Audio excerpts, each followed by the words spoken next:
chapter a day. Today is a new day with new blessings and greater favor. Today we'll be reading from Genesis chapter 35. Then God said to Jacob, "Arise, go up to Bethel and dwell there, and make an altar there to God, who appeared to you when you fled from the face of Esau, your brother."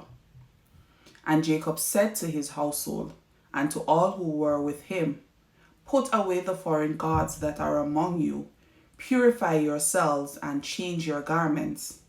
Then let us arise and go up to Bethel, and I will make an altar there to God, who answered me in the day of my distress, and has been with me in the way which I have gone." So they gave Jacob all the foreign gods which were in their hands, and the earrings which were in their ears. And Jacob hid them under the terebinth tree which was by Shechem. And they journeyed, and the terror of God was upon the cities that were all around them, and they did not pursue the sons of Jacob. So Jacob came to Luz, that is Bethel, which is in the land of Canaan, he and all the people who were with him. And he built an altar there and called the place El Bethel, because there God appeared to him when he fled from the face of his brother.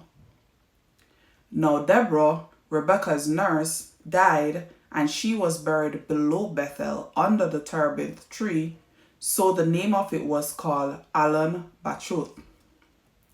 Then God appeared to Jacob again when he came from Paddan Aram and blessed him.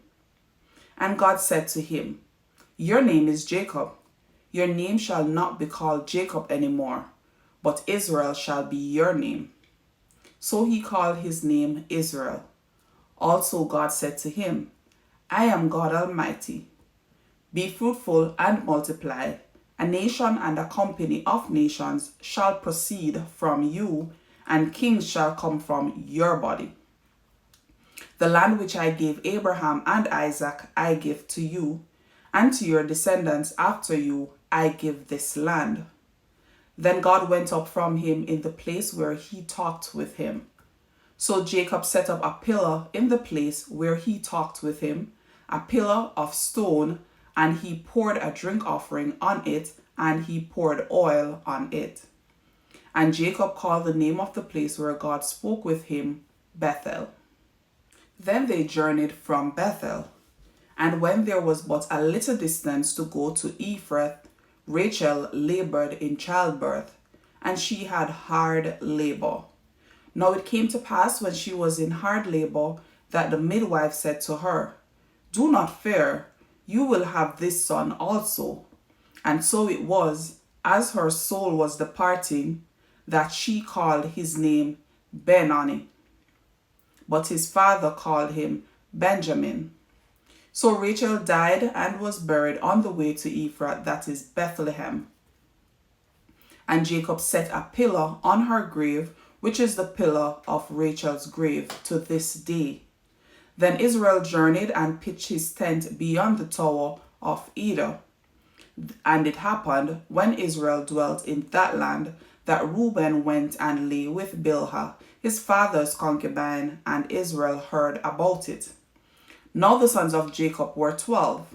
The sons of Leah were Reuben, Jacob's firstborn, and Simeon, Levi, Judah, Issachar, and Zebulun.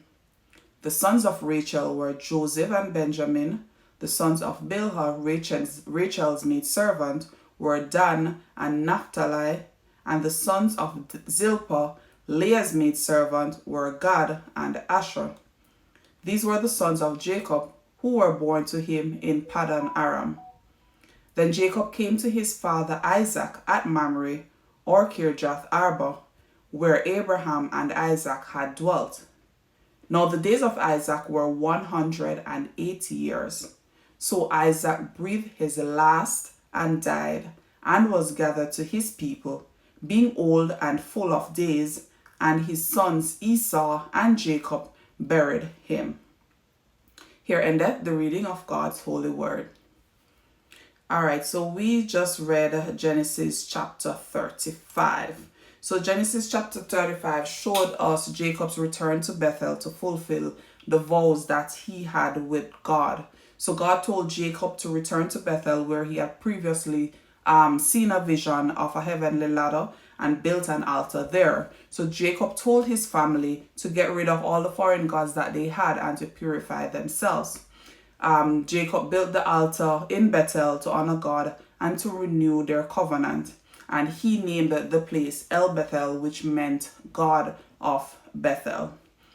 So God appeared to Jacob and told him that he would have called him Israel, and that he would make Jacob the father of nations and give him the land of Canaan. So Jacob set up a stone or pillar in the place where God appeared to him. So while there we saw where Rachel went into childbirth and she died during childbirth because it was a hard labor. She gave birth to Jacob's 12th son, which was named Benjamin. So Jacob's oldest son, which was Reuben, slept with one of Jacob's servant wives, Bilhah, and he lost his birthright. We also saw in the chapter where Jacob's father, Isaac, died at the age of 180 years old, and Jacob and Esau buried him in the family burial cave in Mamre. And this is the end of Genesis chapter 35. Thank you again for joining me today for a chapter a day.